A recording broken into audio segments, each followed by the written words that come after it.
सभी पंच नमस्कार मंत्र का स्मरण करेंगे। ओडमो अरिहंताडम,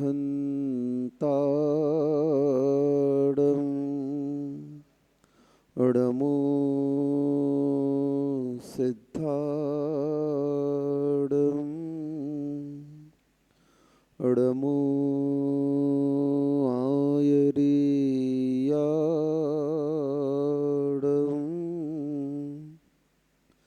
ओडमो वज्रायाडम,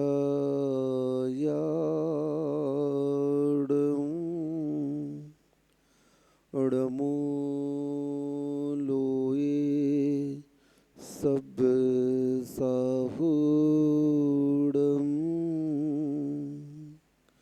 हानित्य घटती आयु है पर पाप मति घटती नहीं, आई बुढ़ोती पर विषय से कामना हटती नहीं।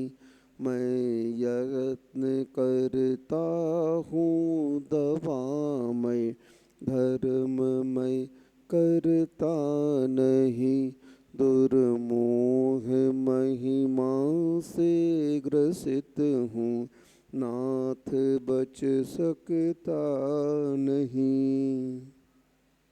जय बोलो एक शराट श्री कुंडलपुर के बड़े बाबा की जय। मूल नायक श्री चिंतामणि पार्श्वनाथ भगवान की जय। परम पूज्य संत शिरोमणि आचार्य भगवान श्री विद्यासागर जी महाराज की जय। परम पूज्य निर्यापक शिरोमणि श्री सुधासागर जी महाराज की जय। आदिनाथ भगवान की जय। 16 करण महापर्व की जय। कल आप लोग के सामने हमने कहा कि सम्यक दृष्टि जीव अपने अंदर यह विश्वास जागृत कर लेता है कि इस लोक की कोई भी पर वस्तु न मेरी है और न मेरी होगी।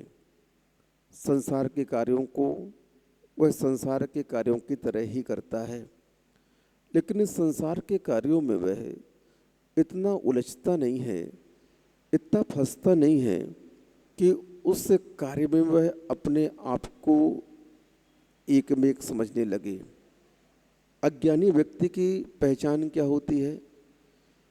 आप लोग ज्ञानी की पहचान बाद में करना, पहले अज्ञानी की पहचान कर लो, क्योंकि अज्ञानी की पहचान करने से आपको ये पता चल जाएगा कि मैं अज्ञानी हूँ, मिथ्या दृष्टि हूँ, या ज्ञानी हूँ, सम्यक दृष्टि हूँ।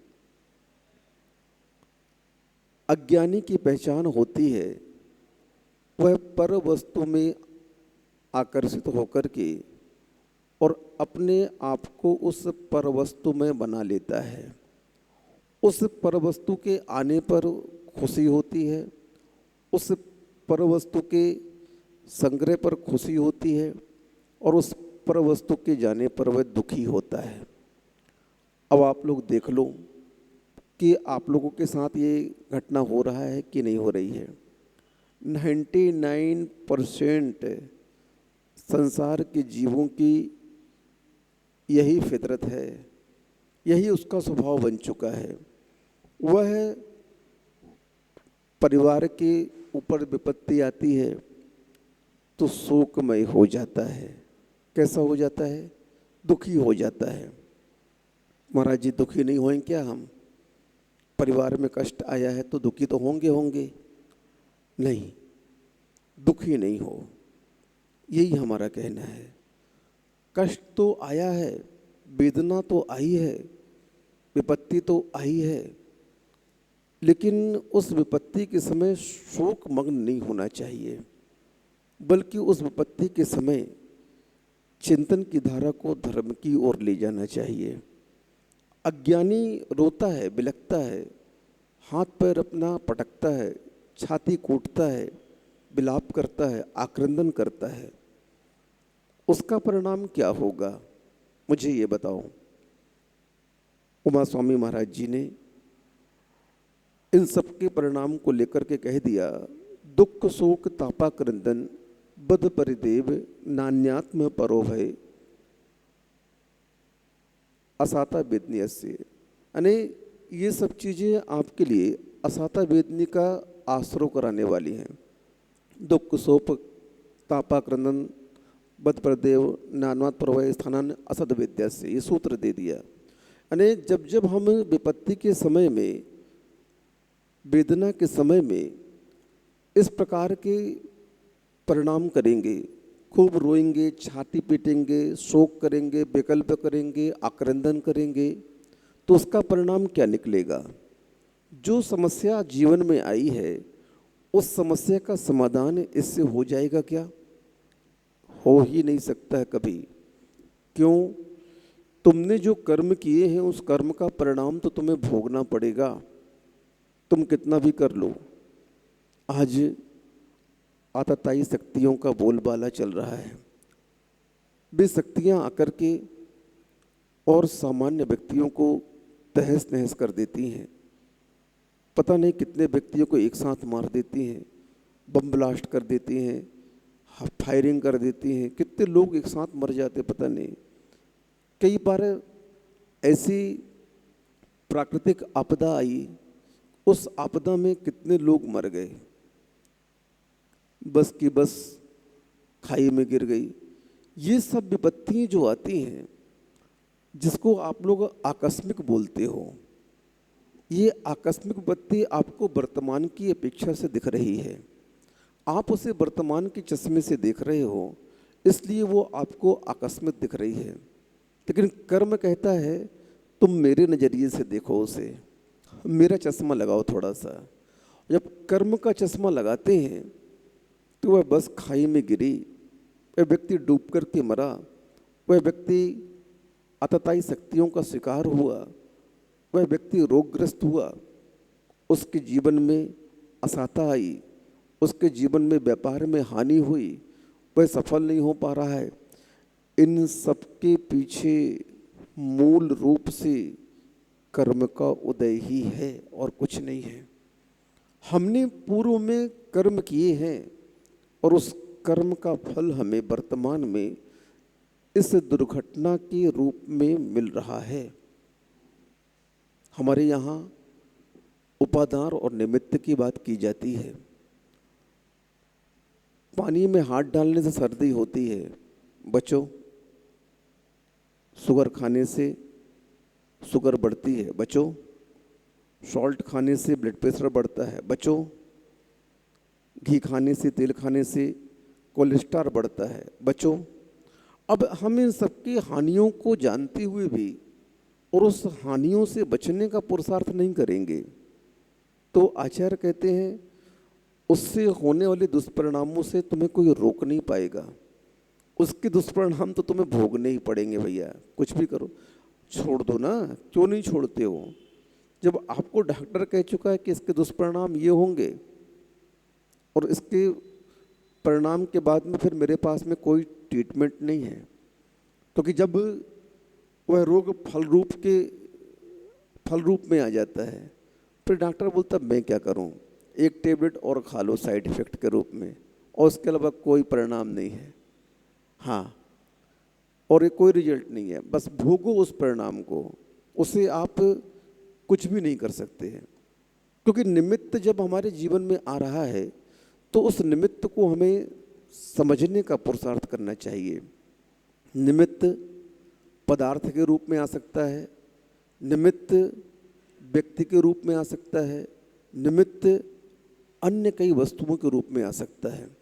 निमित्त के बहुत सारे रूप हुआ करते हैं और उन रूपों को देख कर के हमें उन निमित्तों को पहचानना चाहिए, क्योंकि निमित्त के प्रभाव से ही वह उपादान अपने परिणामों को बदल सकता है। क्या कर सकता है? निमित्त का प्रभाव है और उस निमित्त के प्रभाव में उपादान बह जाता है तो यह उपादान की कमजोरी मानी जाएगी, और जब उस निमित्त के प्रभाव को उपादान जीत लेता है तो फिर वह निमित्त उस उपादान पर हावी नहीं हो पाता। उपादान क्या कहलाता है? अपने स्वयं की आत्मशक्ति का नाम उपादान है। सुन रहे हो क्या कहा? उपादान अपने स्वयं की आत्मशक्ति का नाम है। जब यह जीवात्मा उस आत्मशक्ति को जान लेता है और सामने वाले निमित्त को पहचान लेता है। निमित्त को पहचानने की आवश्यकता नहीं है हमें। निमित्त का काम दो प्रकार का होता है, अच्छे और बुरे निमित्त में, और दोनों के परिणाम आप लोगों को बताने की आवश्यकता है ही नहीं, सीधी सी बात है। बुरे निमित्त का परिणाम क्या होगा? बुरा होगा। अच्छे निमित्त का परिणाम क्या होगा? अच्छा होगा। अब बुरे को समझने के लिए ज़्यादा विवेक नहीं चाहिए आप लोगों को, ज़्यादा पढ़े लिखे की आवश्यकता नहीं है कि हम आपको बुरे के बारे में समझाएं। एक अनपढ़ व्यक्ति भी बुरे के बारे में समझता है, अच्छे के बारे में समझता है। यानी सबसे बड़ी अच्छी बात मनुष्य पर्याय के लिए ये कही गई है कि त्रियंचों में अच्छे बुरे का निमित्त उन्हें समझ में नहीं आता है, लेकिन मनुष्यों में चाहे पढ़े लिखे हों चाहे अनपढ़ हों, वह व्यक्ति अच्छे और बुरे को पहचानता है। शराब पीना अच्छी बात नहीं है, गुटखा खाना अच्छी बात नहीं है, सिगरेट पीना अच्छी बात नहीं है, जो सप्त व्यसन पाप रूप कहे गए हैं वो अच्छी बात नहीं है। अच्छे कार्यों की प्रशंसा हर कोई करता है।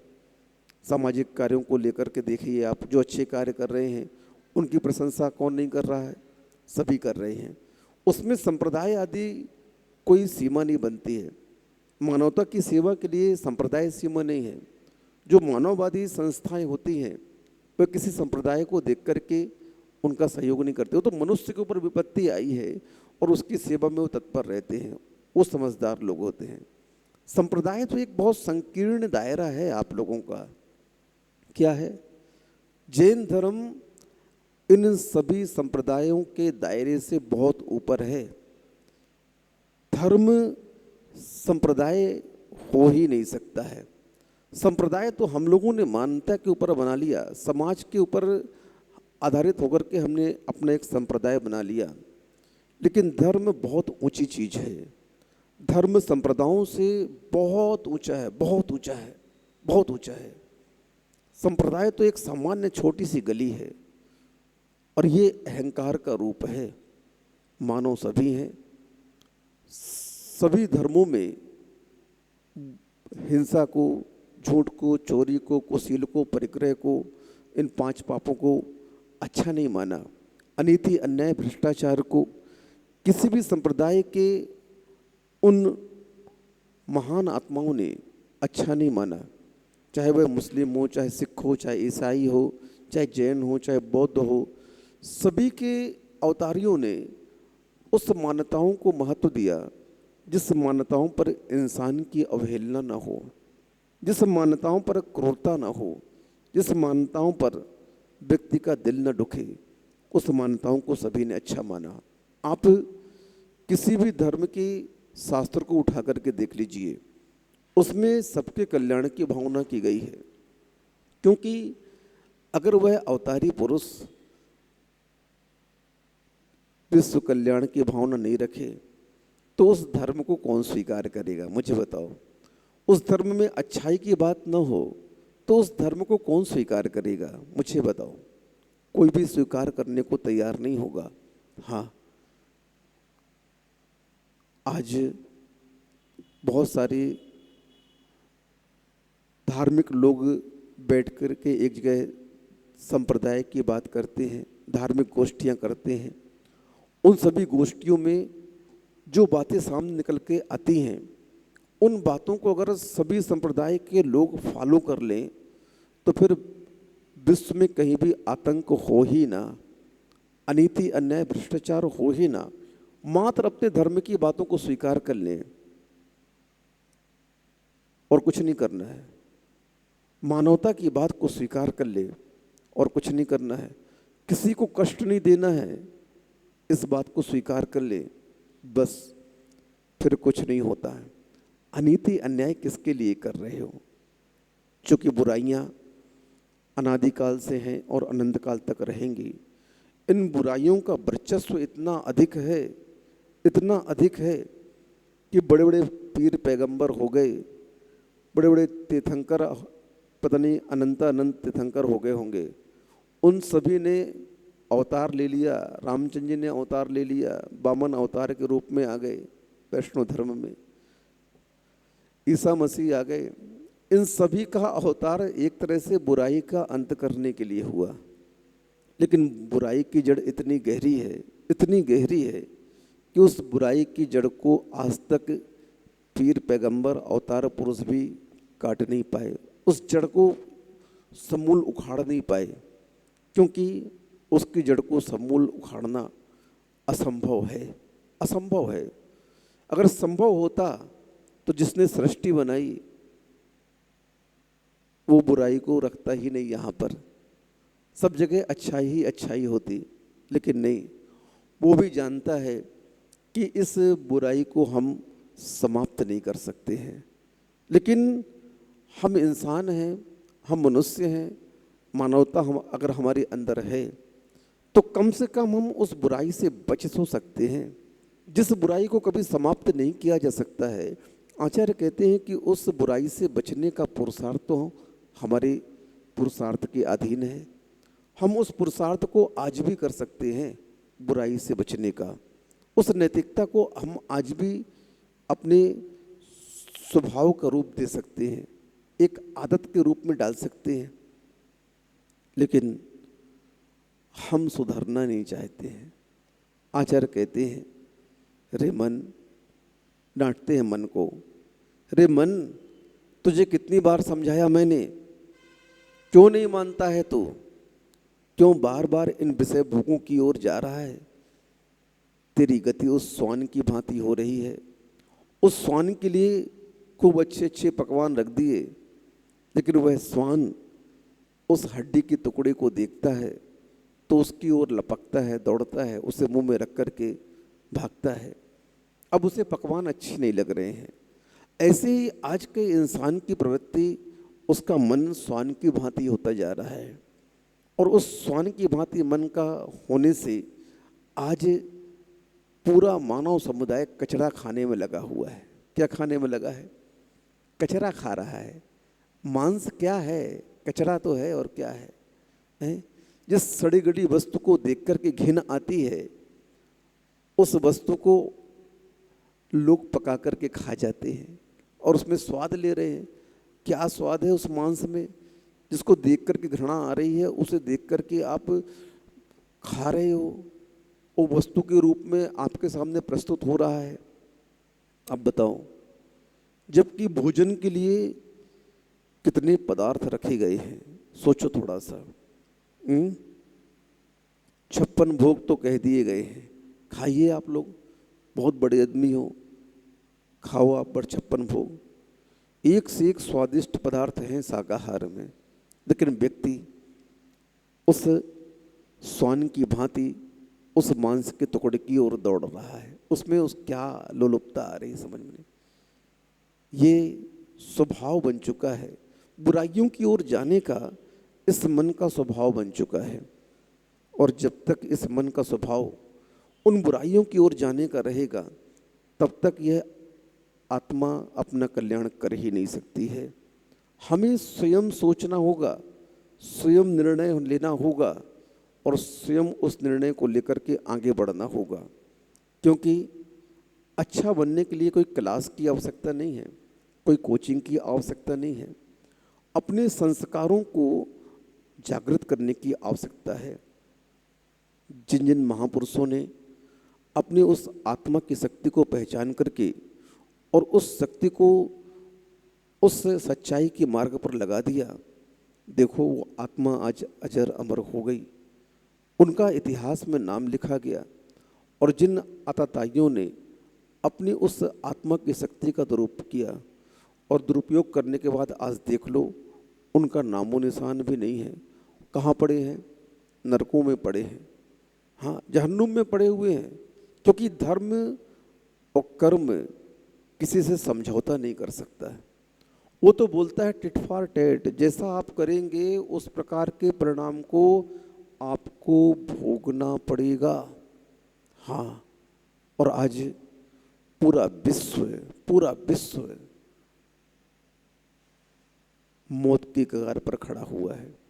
ऐसी ऐसी बीमारियां आने लगी, आप लोग साक्षात देख रहे हैं, आपको बताने की आवश्यकता नहीं है।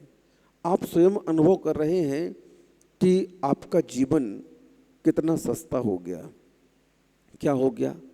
संसार के पदार्थ महंगे हो गए हैं, संसार के भोग महंगे हो गए हैं और जीवन सस्ता हो गया है। अब बताओ, जो जीवन कीमती था वह जीवन आज सस्ता हो गया। किसी को अपने प्राणों की परवाह नहीं है और इस नश्वर धन के लिए, ये क्षणिक सुख जो इन भोगों के माध्यम से मिल रहे हैं, उनके लिए व्यक्ति अपने ईमान धर्म को भी बेच देता है, अपने धर्म की भी परवाह नहीं करता है, कुल के संस्कार की भी परवाह नहीं करता है, इस मानव संस्कृति समाज की भी परवाह नहीं करता है और पूरी तरह से उसमें लिप्त होकर के अपना पतन कर लेता है। अनादिकाल से यह परंपरा चलती आ रही है और हमेशा से जीत किसकी हो रही है? कर्म की हो रही है। आत्मा हमेशा से हारती आ रही है और हार रहे हैं हम अपने ही कारण, अपनी शक्ति को नहीं पहचानने के कारण। सब कुछ पहचाना हमने, पदार्थों को देखा, पहचाना, सब कुछ भी किया, लेकिन उन पदार्थों से हम अपने आप को अलग नहीं कर पा रहे हैं। बड़ी दुर्बलता है इस आत्मा की, इस मन की, और जब तक ये दुर्बलता रहेगी तब तक कोई भी आगे बढ़ नहीं पाएगा।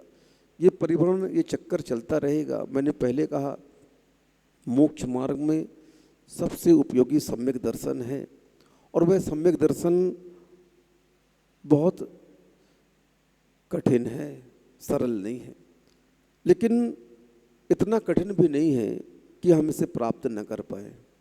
हाँ, कोई भी लक्ष्य मनुष्य के साहस से बड़ा नहीं, कोई भी लक्ष्य मनुष्य के साहस से बड़ा नहीं। हारा वही जो लड़ा नहीं, हारा वही जो लड़ा नहीं। जो लड़ता नहीं है, हार उसी की होती है और कोशिश करने वालों की कभी हार नहीं होती। आप देखिए, कोई भी कार्य आप करो, बार बार पुरुषार्थ करते हो तो संसार के उस कार्य में आप दक्ष हो जाते हो और उसमें आपको सफलता मिल जाती है। सफलता क्यों मिली आपको उस कार्य में? क्योंकि आपने रुचिपूर्वक, उत्साहपूर्वक उस कार्य को किया तो उसमें आपको सफलता मिल गई। शुरू में असफलता होती है, फिर धीरे धीरे वह व्यक्ति आगे बढ़ता जाता है और अभ्यास उसे परफेक्ट बना देता है। क्या बना देता पंडित जी? हाँ, अब उसे किसी के सहारे की आवश्यकता नहीं, क्योंकि उसने इतना अभ्यास कर लिया उस कार्य का, उसमें दक्ष हो चुका है।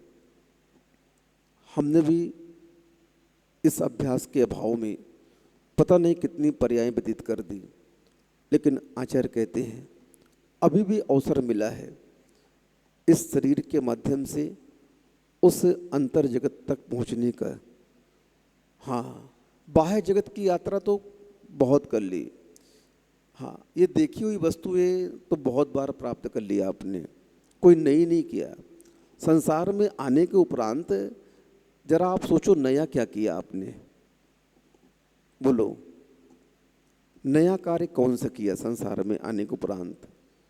बड़े हुए, पढ़ाई लिखाई हुई, नौकरी की, व्यापार किया, शादी कर ली, बच्चे पैदा कर लिए, ये तो कॉमन चीज़ें हैं। क्या है? सामान्य है, ये तो सभी कोई कर रहा है। देख लो, संसार की होड़ लगी हुई इसके पीछे। तो नया कार्य क्या किया? संसार के पदार्थों को जोड़ लिया, महल बना लिया, खेत बगीचा बना लिया, और क्या कर लिया तुमने? बताओ, ऐसा कौन सा कार्य किया कि आपको देख कर के ये कहा जाए कि आपने कुछ नया कार्य किया है? बोलो, कुछ नहीं। जब पूरा निरीक्षण करने के बाद में निष्कर्ष निकाला जाता है तो जो कार्य तुमने किया है वो कार्य संसार के सभी व्यक्ति कर रहे हैं, चाहे वह किसी भी संप्रदाय का क्यों न हो, चाहे वह किसी नगर, राष्ट्र, देश का क्यों न हो। विश्व का प्रत्येक प्राणी आज यही कर रहा है और कुछ नहीं कर रहा है। वह एक दूसरे पर हुकूमत जमाना चाहता है, अपना राज्य करना चाहता है। अरे भैया, दूसरों पर राज्य करना चाहते हो, अपने ऊपर तो राज्य कर लो पहले।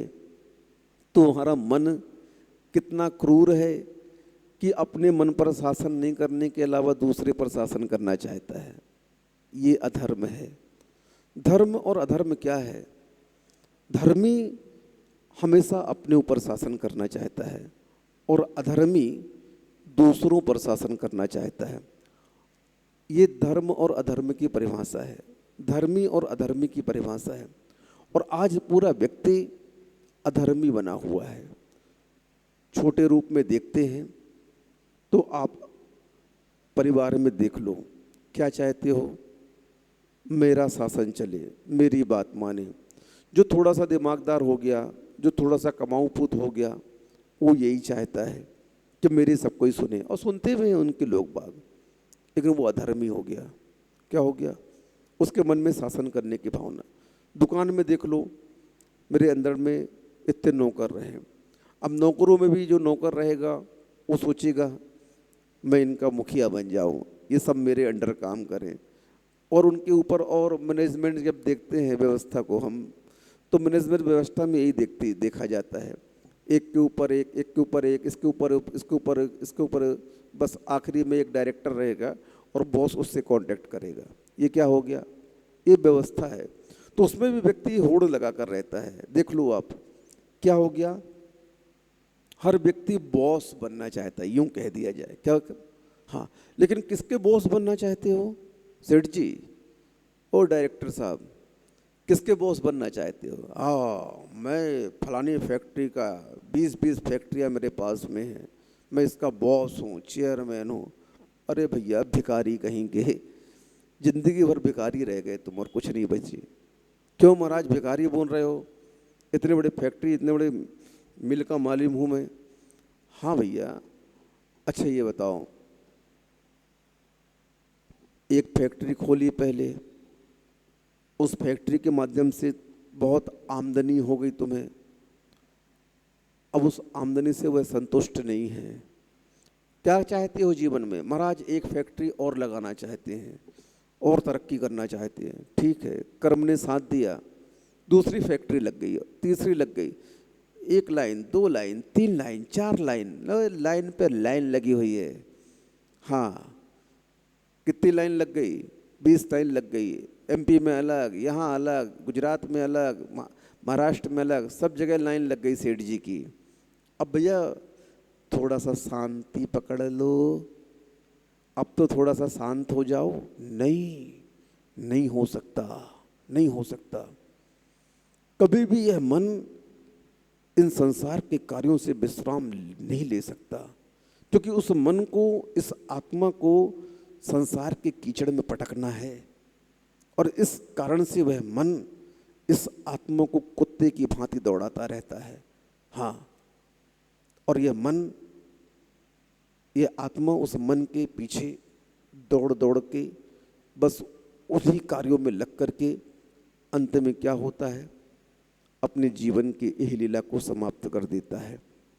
बस पन्नों में रह जाओगे कि सेठ जी ने अपने जीवन में इतना विकास किया, बस उसके अलावा कुछ नहीं। बाह्य विकास तो बहुत कर लिया, आत्मा का विकास कितना हुआ? तो बाह्य विकास के कारण सेठ जी का नाम तो संसार में चल रहा है, लेकिन सेठ जी की आत्मा नरक में पड़ी हुई है। क्यों? इस संसार के परिग्रह के चक्कर में इतना मूर्छित हो गए सेठ जी कि इस आत्मा के विकास की ओर कभी ध्यान ही नहीं दे पाए। बस पर का बोझ बनने में ही पूरी जिंदगी निकाल ली और निज के बोझ बनने में कभी सोचा ही नहीं कि हमें अपना भी मालिक बनना है।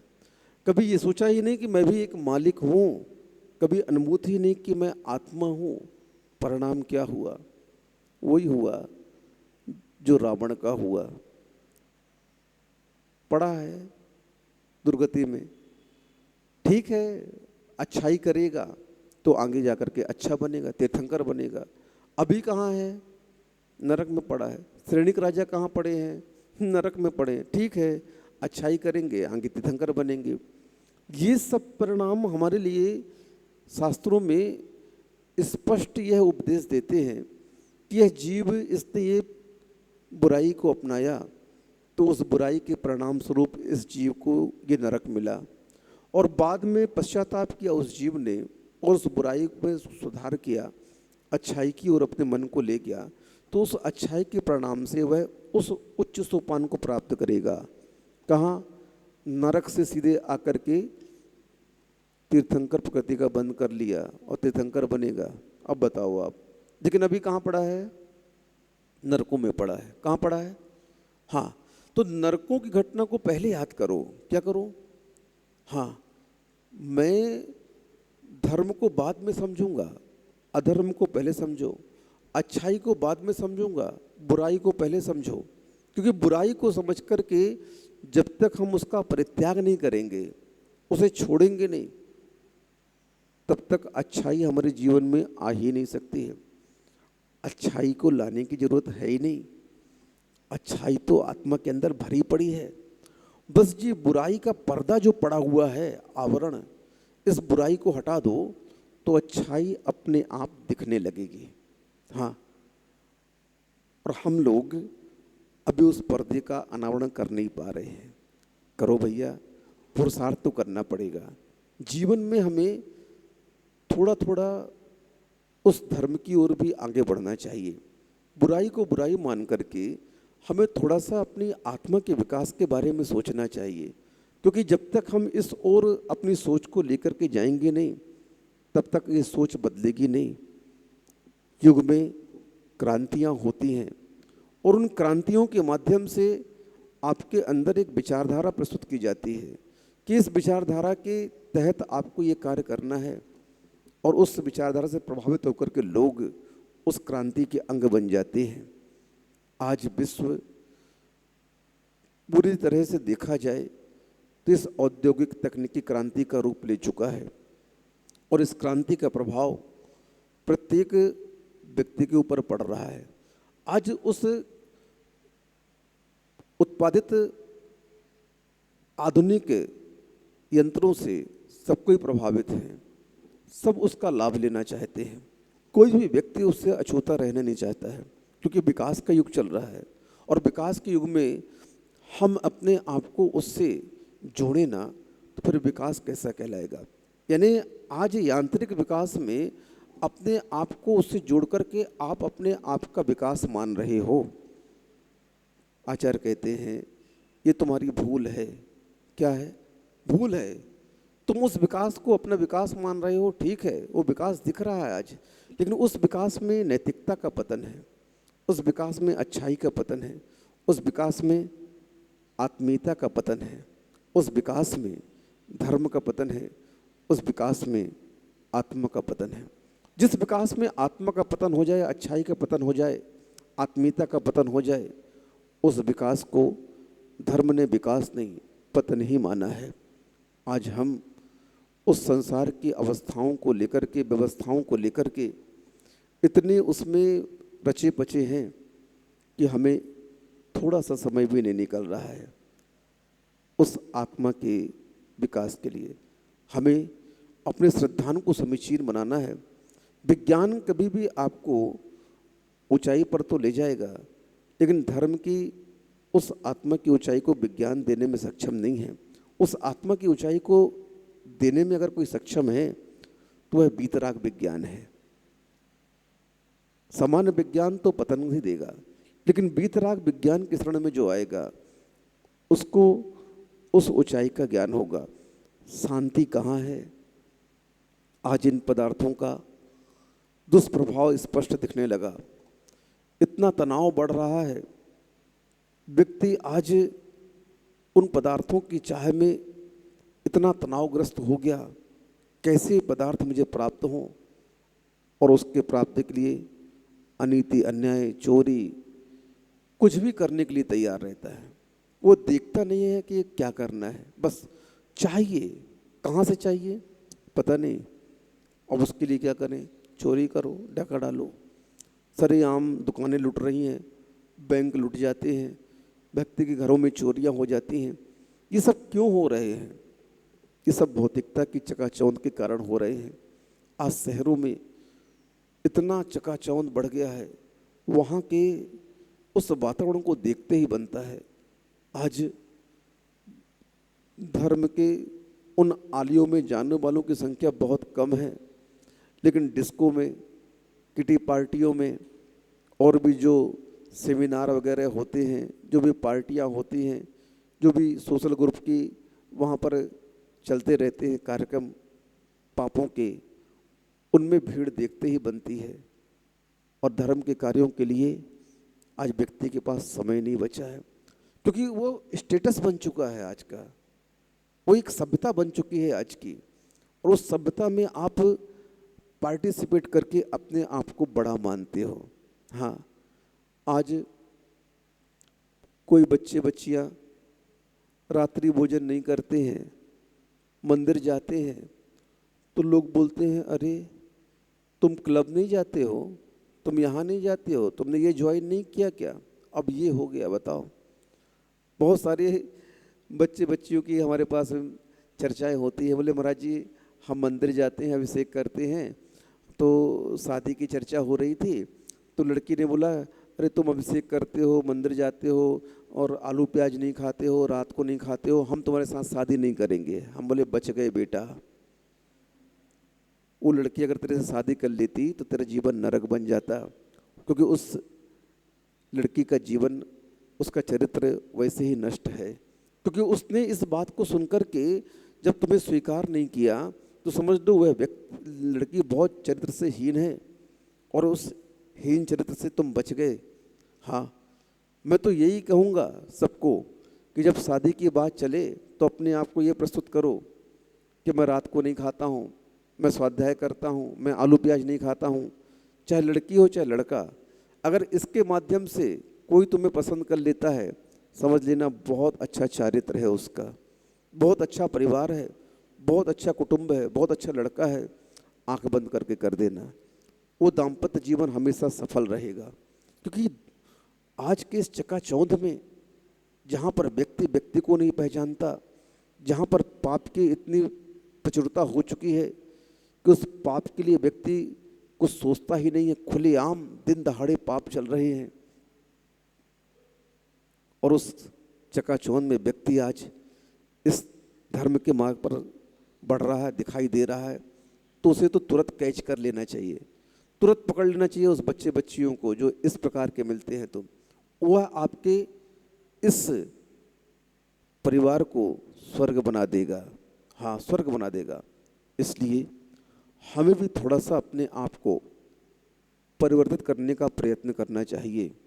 आज के इस माहौल में बहुत गंदा माहौल है, और इस गंदे माहौल में आज प्रत्येक परिवार के सदस्यों को, अपने बच्चों को धार्मिक संस्कार देना चाहिए। स्वयं अपने आप को भी संस्कारित करना चाहिए। मंदिर में जाकर के प्रतिदिन का कोई ना कोई नियम लेना चाहिए। एक दिन का नियम लो, सुन रहे हो ओ जैन साहब, एक दिन का नियम लो, लेकिन लो, आज मैं 10 मिनट मौन रहूँगा, आज मैं इतनी सब्जियां खाऊंगा, आज मैं इतना करूंगा, आज मैं इस मोहल्ले तक जाऊंगा। कुछ न कुछ नियम, भले छोटा सा नियम हो, उस नियम को प्रतिदिन लेना चाहिए। उस नियम का प्रभाव क्या होगा कि आत्मा के अंदर एक शक्ति, एक ऊर्जा का प्रवाह बढ़ेगा, जागृत होगी आपकी ऊर्जा, और उस ऊर्जा के माध्यम से जो अनंत शक्ति आत्मा के अंदर विद्यमान है, वह जागृत होकर के एक दिन आपको भगवान बना देगी। धर्म त्याग का ही नाम है, धर्म और कुछ नहीं है। प्रकृति भी देख लो, यही कहती है त्याग करो, क्योंकि त्याग नहीं करोगे तो आपका शरीर स्वस्थ नहीं रहेगा। हाँ, मलमूत्र त्याग करो, वृक्ष में फल लग गए त्याग करो, गाय के थन में दूध आ गया त्याग करो, उसके बिना कोई भी कार्य संपादित होगा उसको स्वस्थता मिलेगी नहीं। नमोस्तुते। इसलिए त्याग तो मूल धर्म है, और उस त्याग में ही रिलीव होता है, उस त्याग में ही बहुत आनंद आता है, और उस त्याग के बाद जो ग्रहण होता है उसका आनंद भी अलग रहता है। इसलिए हमें अपने जीवन में प्रत्येक मोड़ पर अपने आप को संस्कारित करने का पुरुषार्थ करना चाहिए। संसार में बुराइयों की जड़ हम खत्म नहीं कर पाएंगे, बल्कि हमें ही उन बुराइयों से बच कर के अपने आप को इस संसार में उस धर्म के मार्ग पर ले जाना है। संसार अनादिकाल से है, बुराइयां व्यसन पाप अनादिकाल से हैं और इनका अंत भी कोई करने में सक्षम है ही नहीं। बस हम अपने आत्मा को संस्कारित करके इन बुराइयों से बचते हुए और उस धर्म को अपने आत्मा का पर्याय बना करके और उस धर्म को हम अपना स्वभाव बना करके चलेंगे, तभी इस आत्मा का कल्याण होगा। बचना हमें स्वयं पड़ेगा, हमें बचाने वाला कोई है ही नहीं। आप सोचो कोई बचाएगा? कोई नहीं बचाएगा। यहाँ मात्र निर्देश दिया जाएगा। उस बोर्ड पर लिखा है PWD के, पुलिया पर 1 फीट पानी है तो आप अपना वाहन न निकालें, और उस निर्देश का पालन आपको करना पड़ेगा। उस पुलिया से निकलते हो आप उस पानी से, तो गाड़ी बहेगी और उस दुर्घटना का अंजाम तुम्हें भोगना पड़ेगा। गुरु के माध्यम से, शास्त्र के माध्यम से मात्र एक निर्देश दिया जाता है और उस निर्देश का पालन हमें करना पड़ता है। जिन्होंने धर्म के निर्देश का पालन किया, धर्म ने उन्हें सिद्ध बना दिया, और जिन्होंने इसकी उपेक्षा की, उसका परिणाम आप जानते हैं। वो आज तक उस वेदना को भोग रहे हैं, नरकों में हैं, उन दुष्कृत पर्यायों में हैं जहाँ पर वेदना के अलावा कुछ नहीं है। इसलिए आप लोग समझदार हैं, विवेक है आपके पास में, बुद्धि है, और उस बुद्धि के माध्यम से आप चयन करें, उस विष्टा की ओर न बढ़ें, उस संसार के नश्वर धन, उस भोगों की ओर आप न बढ़ें, बल्कि उस आत्मवैभव को प्राप्त करने का पुरुषार्थ करें जो वीतरागता के माध्यम से ही मिलेगा। अहिंसा परमो धर्म की जय।